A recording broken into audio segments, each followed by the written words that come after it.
Oke, halo semuanya, kembali lagi di Sinar Jago SMA Senamang bersama saya Firmansyah.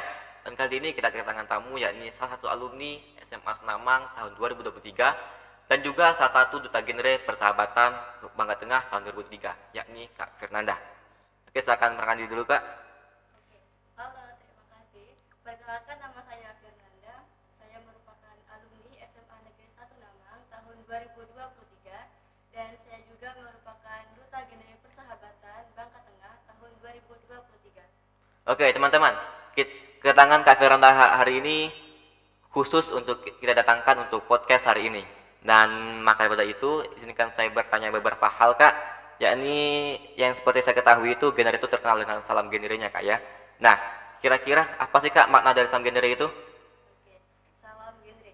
Salam genre itu memiliki arti simbol tersendiri, yaitu di mana kalau salam genre tangannya berbentuk seperti oke, tapi di oke ini sendiri memiliki makna yang tersendiri, yaitu nol ini sendiri merupakan arti kata tidak, tidak pada tiga simbol, yaitu tidak pada pernikahan usia anak, tidak melakukan seks pranikah atau seks di luar nikah, dan terakhir tidak melakukan nafsa atau narkoba.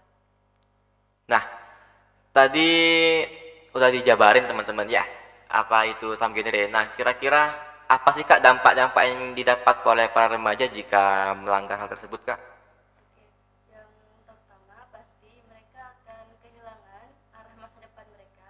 Di mana kalau mereka melakukan salah satu aja, seperti melakukan seks di luar nikah atau seks pranikah, otomatis kan pasti sudah hamil di luar nikah dan dicibirkan dari masyarakat.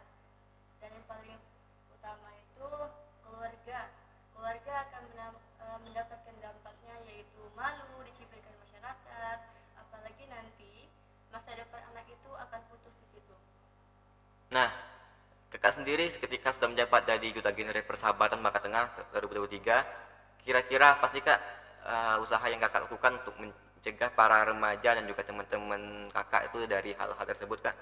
Oke, kalau saya sendiri cara mencegah yang utama yaitu merangkul mereka, mendekati mereka, mengajak mereka berbicara, mendengarkan keluh kesah mereka, apa yang mereka alami. Kalau mereka sedang kesusahan, kita dengarkan. Kalau mereka butuh bantuan, kita bantu.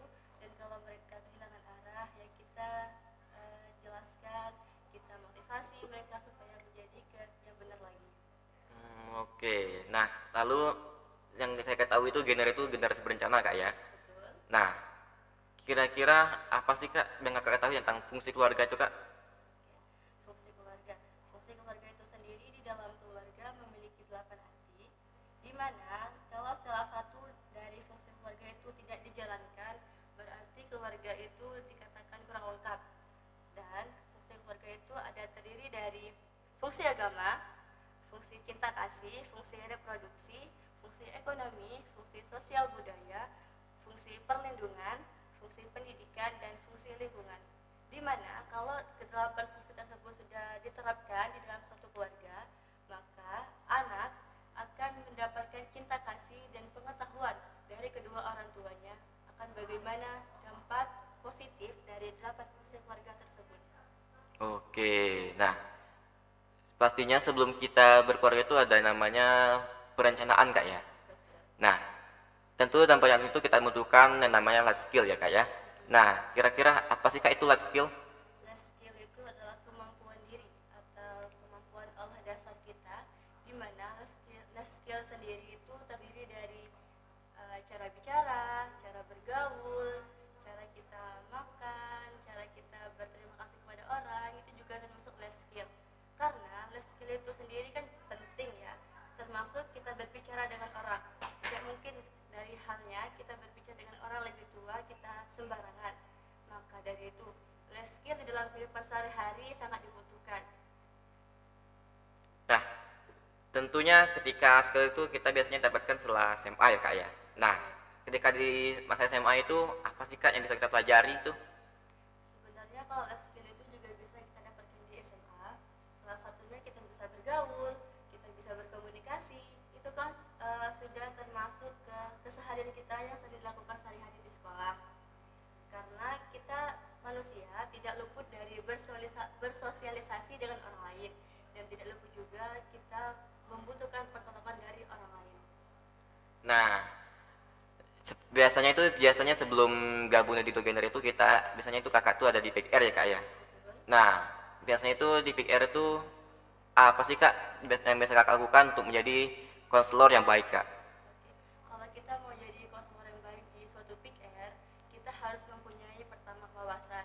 Karena percuma kalau kita tidak punya wawasan yang cukup luas, tapi kita ingin menjadi seorang konselor. Percuma juga, karena kita tidak akan mengajarkan materi banyak kalau kita sendiri minim materi. Yang kedua, kita harus bisa berbaur dengan orang lain. Kalau kita malu, kita introvert, kita canggung, itu tidak bisa menjadi konselor yang baik. Dan kita juga harus amanah, karena seorang konselor sebaya di PIKR itu tugasnya mendengarkan cerita, menasehati, mengasihi. Karena kalau kita tidak bisa mendengarkan atau menjaga rahasia para si pencerita, itu kita tidak bisa dikatakan seorang konselor. Percuma kita menjadi seorang konselor, tapi diri kita sendiri tidak bisa menjaga amanah dari orang lain. Oke, nah ya biasanya itu dalam kehidupan remaja itu ada yang namanya remaja yang tidak ingin menceritakan masalahnya kak ya. Nah biasanya itu bagaimana sih kak kakak merangkul mereka lebih tepatnya? Oke, kalau pada remaja yang tidak ingin menyelesaikan masalah mereka, kita dekati mereka perlahan.